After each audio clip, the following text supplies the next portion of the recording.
Hey guys, Zerkaa here, and welcome back to my Millwall career mode series.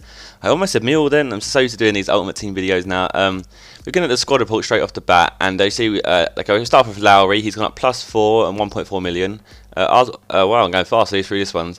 Maybe I just shouldn't talk through all the players, and I'll just let you look at them yourselves, because I think that's going to be a bit too hard for me to keep up with. But you can see a lot of my players are going up quite considerably in price, especially people like David Edwards. That's worth 3.6 million. Obviously, Romeo Vidal is still worth 7 million. And that's obviously our target buy. That's someone we want to be able to afford at some point in this summer. So somehow I've got to offload a certain amount of players to have to get enough funding or enough money in my budget to get to 7 million so I can pay for Vidal. I'm thinking about selling Wallison and possibly Keo, and hopefully from the money that I get from that I can then have Vidal and Benzia up front, and then the coin can be the substitution for those two guys there. We start off this first game going against Leeds. Obviously, Leeds are a rival of Millwall, as I've said many times before, and it's obviously a team that I definitely want to win. And it's a game that every game from now on is a must-win game. There's not really, I can't have an attitude of I'll just take the point in this game, because obviously, as I said, if I want to get into that second spot in the league, I'm gonna have to win every game and hope that Norwich slip up. It's not really down. It's as much as it's down to me, it's almost down to them. As long as I can keep winning, it just leaves it down to them, and that's hopefully they can slip up. But if not, we have to do the playoffs, and hopefully I'll just have to sweat my arse off in order to win them playoffs. Otherwise, we've got another season in the Championship, and it looks like, although I guess if he was to finish in the Championship next season, no, if he was to finish in the playoffs and say we didn't get through the playoffs, I guess that next season would be well, not even interesting. It's very easy, because I would just soar through that league, especially with the way my team is growing. But it could also mean that I could lose some of my players, because what you have to remember as well is that a lot of the players that I signed on like 2-3 year contracts, and once they actually finish their contracts, they're going to want a higher wage. They're going to demand higher wages, obviously, because they're now better players than they was back then. But as you said, we lost that game 1-0 to Leeds, and that was really gutting, and that put us 12 points away from Norwich. And the game, it definitely looked over. From this point, it looks like we have no chance. 7 games away from the end of the season, 12 points gap between us. They've got a much better goal difference than us by 14 goals, and it just looks like it looks very improbable from now on. It looks like playoffs may have to be the route we're going to do. I think we're almost secure in the actual playoffs in itself. You can see Ipswich on 62, we're on 76. It's a 14-point gap.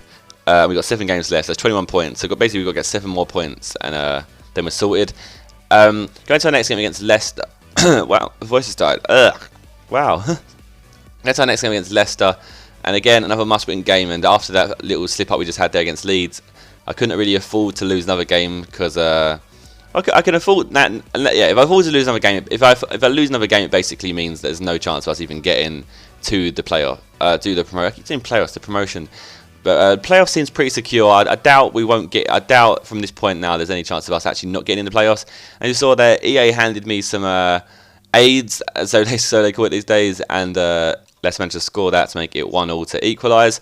And then the second half started, and Drinkwater put the ball was down the right. There's a nice early cross there, and I think that was I don't know how it was actually got to that, but they almost managed to make that 2-1 there. And again down the right hand side they put in a cross. And Gallagher turns the defender there, he completely sold me, and put that into net to make that 2-1 to Leicester. And sweat mode went on for me from this point onwards. I was like, it's almost as if I was playing like a Division 1 head-to-head seasons game. I was just so sweaty.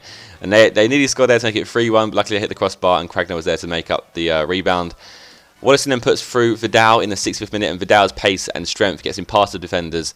And then he just finished that to make that 2-2. And that is why I love Vidal as well, because I can just hit the ball like kind of up the field, and if he can get past it, he's very likely to get past the defenders with his pace and his strength. And you saw there, Piazza nearly scored from the cross, kind of curled towards the goal and just went over and landed on the top of the net. Edwards got put through in the 90th minute, and that made that 3-2. And that was just one of those goals where, for once, EA was actually on my side and gave us the goal. And that made it 3-2. That game for them finished 3-2.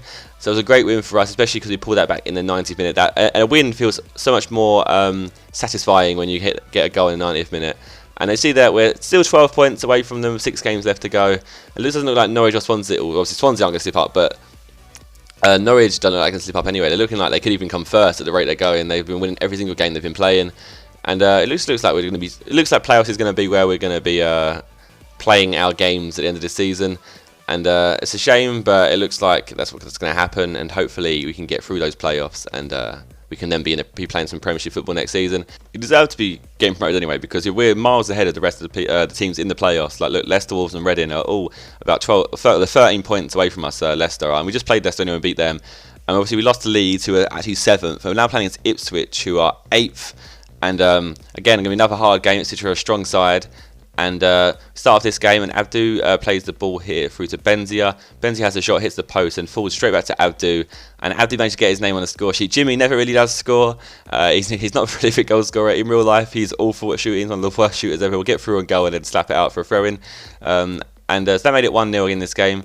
And Ipswich nearly then, and he said Leicester, Ipswich nearly then equalised there to make it 1-1. They then got a corner from that resulting shot.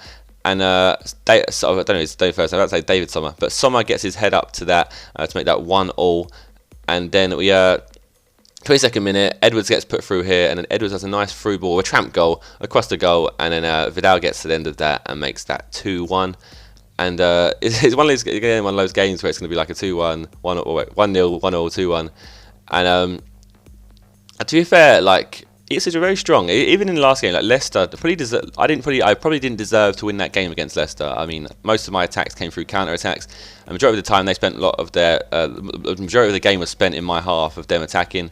And again, in this game it was the same, but again, counter attacks worked for me.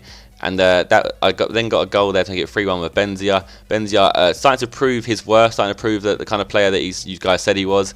And that's why it's been promising. That's why I've kind of almost made the decision that I will sell Wallison at the end of the season if someone wants him, obviously, because I think Benzia is a good enough replacement for him. I think we can survive with Benzia, especially if we can get Romeo Vidal. I think we'll be fine anyway. But if we can have Benzia and Vidal next to each other, I think that could work eventually into a good partnership. We won that game 3-1, so that was always very promising, and that puts us a little bit closer towards Norwich. But you'll find out in the next episode what goes on. If you want to check out my Millwall Ultimate Team series, then please hit the link on the screen, and I shall see you guys in the next episode. Goodbye.